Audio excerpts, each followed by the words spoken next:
भारत के अंतरिक्ष स्टेशन के लिए मोदी सरकार का भयंकर तोहफा। तो उधर चंद्रयान 4 को लेकर भी जबरदस्त अपडेट आ गई, लॉन्चिंग डेट। अब ताबड़तोड़ तरीके से भारत अंतरिक्ष में दुनिया के दिखाएगा ताकत। मोदी सरकार पहले से ही तकनीकियों को लेकर बेहद एक्टिव मोड में काम कर रही थी, चाहे वो तकनीक अंतरिक्ष की हो या फिर हथियारों की।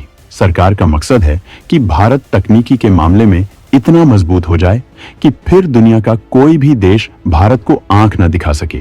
अंतरिक्ष को लेकर भारत का तगड़ा प्लान है, क्योंकि दुश्मन चीन भारत और अमेरिका को अंतरिक्ष में भी घेरने की प्लानिंग है। आज के वक्त में दुनिया केवल जमीन ही नहीं, आसमान और अंतरिक्ष में भी आगे जाने की होड़ में है। इसी वजह से मोदी सरकार ने इसरो के लिए तगड़ा बजट पास किया है, जबकि गगनयान मिशन में जरूरत के हिसाब से बड़े बदलाव किए गए हैं, जिसके तहत गगनयान की लॉन्चिंग से पहले 4 मिशन किए जाएंगे, जबकि चंद्रयान 4 को लेकर भी डेडलाइन फिक्स कर दी गई है। तो आखिर भारत अंतरिक्ष में क्या क्या बवाल एक साथ मचाने को तैयार है, इस बारे में सब कुछ जानने के लिए वीडियो को आखिरी तक देखिए।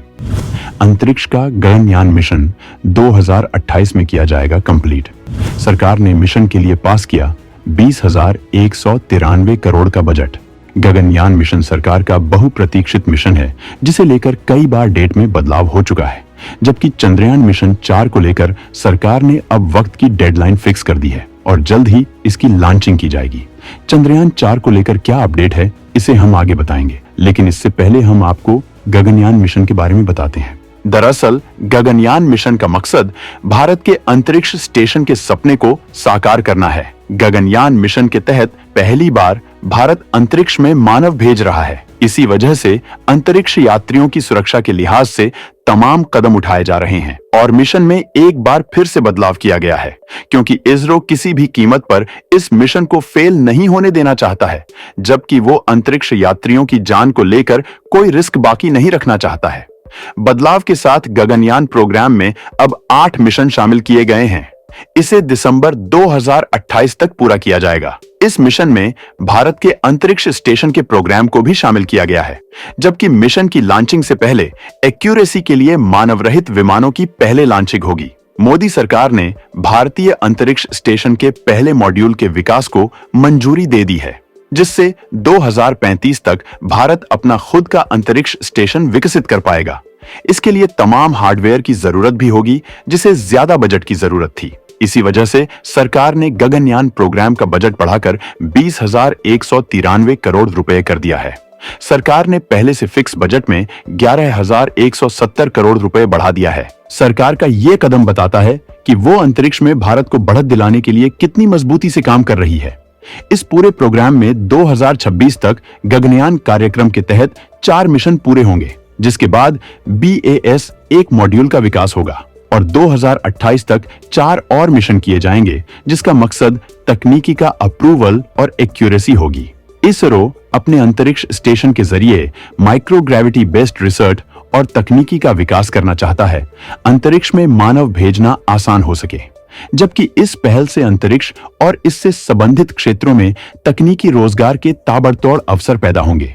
भारत तकनीकी क्षेत्र में मजबूती के लिए युवाओं को विज्ञान और तकनीकी में स्किल्ड बनाकर हाई लेवल जॉब दिलाना चाहता है, जिससे भारत को लोगों का जीवन स्तर बदले और भारत दुनिया में विकसित देशों की कैटेगरी में आ सके, जबकि विज्ञान के विकास से वो अपनी धमक कायम कर सके।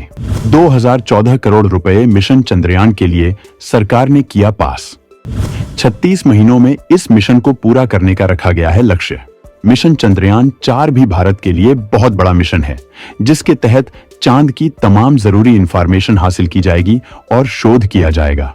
सरकार ने इसके लिए 36 महीनों का वक्त फिक्स कर दिया है, जबकि 2000 करोड़ का बजट पास किया है। चंद्रयान 4 का मिशन अपने साथ 5 मॉड्यूल लेकर जाएगा। इसमें ascender module, descender module, propulsion module, transfer module और रीएंट्री मॉड्यूल होंगे। हर मॉड्यूल का अलग काम होगा।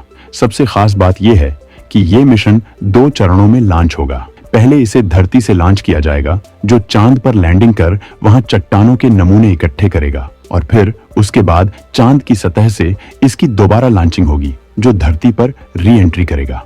पहली बार लॉन्चिंग के वक्त चंद्रयान 4 का कुल वजन 5,200 किलोग्राम होगा, जबकि चांद से जब ये धरती की ओर लॉन्च होगा तब इसका वजन 1527 किलो रखा जाएगा, जिससे ये आसानी से धरती के ऑर्बिट में दाखिल हो सके।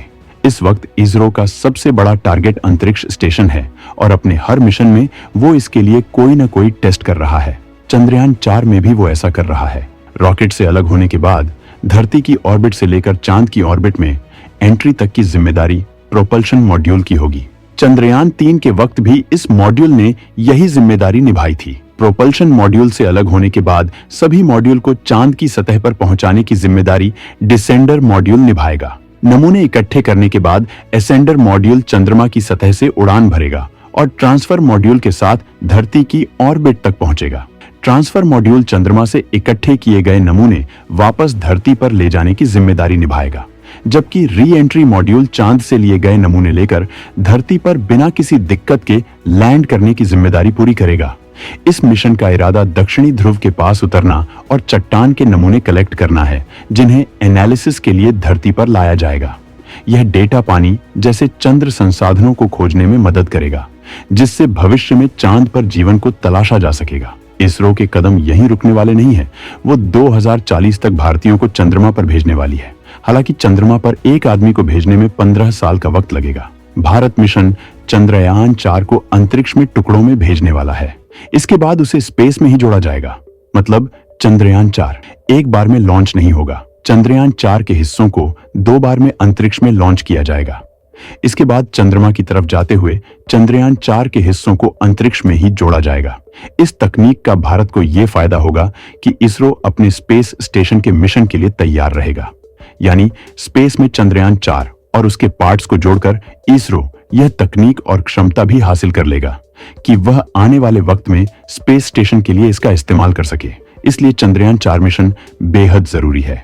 इसरो ऐसा पहली बार करने जा रहा है, जिसकी सारी प्लानिंग हो चुकी है। मतलब उसे कैसे लॉन्च करेंगे, कौन सा हिस्सा कब लॉन्च होगा, इसके बाद कैसे उसे स्पेस में जोड़ा जाएगा, फिर उसे कैसे चंद्रमा पर उतारा जाएगा, कौन सा हिस्सा वहीं रहेगा, कौन सा हिस्सा सैंपल लेकर वापस भारत लौटेगा। इस मिशन की लॉन्चिंग अलग अलग हिस्सों में करने की वजह यह भी है कि हमारे पास अभी उतना ताकतवर रॉकेट नहीं है जो चंद्रयान 4 को एक बार में लॉन्च कर सके, जबकि हमारे पास डॉकिंग यानी स्पेसक्राफ्ट के हिस्सों को जोड़ने की तकनीक है। यह काम हम धरती के अंतरिक्ष या फिर चंद्रमा के अंतरिक्ष दोनों जगहों पर कर सकते हैं, यानी पृथ्वी के ऊपर भी और चंद्रमा के ऊपर भी। इस तकनीक को और ताकतवर बनाने के लिए इसरो इस साल के आखिरी तक एस्पेडेक्स मिशन भेजेगा। अंतरिक्ष यान के हिस्सों को स्पेस में ही जोड़ने का काम पहले भी इसरो कर चुका है। चंद्रयान के अलग अलग मिशन में दुनिया ये देख चुकी है जब एक स्पेसक्राफ्ट के कुछ हिस्सों का चंद्रमा पर उतारा गया, जबकि एक हिस्सा चांद के चारों तरफ चक्कर लगाता रहा। इस बार उन्हें जोड़ने का काम किया जाएगा और इस बार धरती की ऑर्बिट में चंद्रयान 4 के 2 मॉड्यूल्स को जोड़ा जाएगा। ये तकनीक बेहद खास है जो अंतरिक्ष में भारत की मजबूती को दिखाएगी। तो दोस्तों, चंद्रयान 4 और गगनयान मिशन पर आपका क्या कहना है, कमेंट में जरूर बताएं।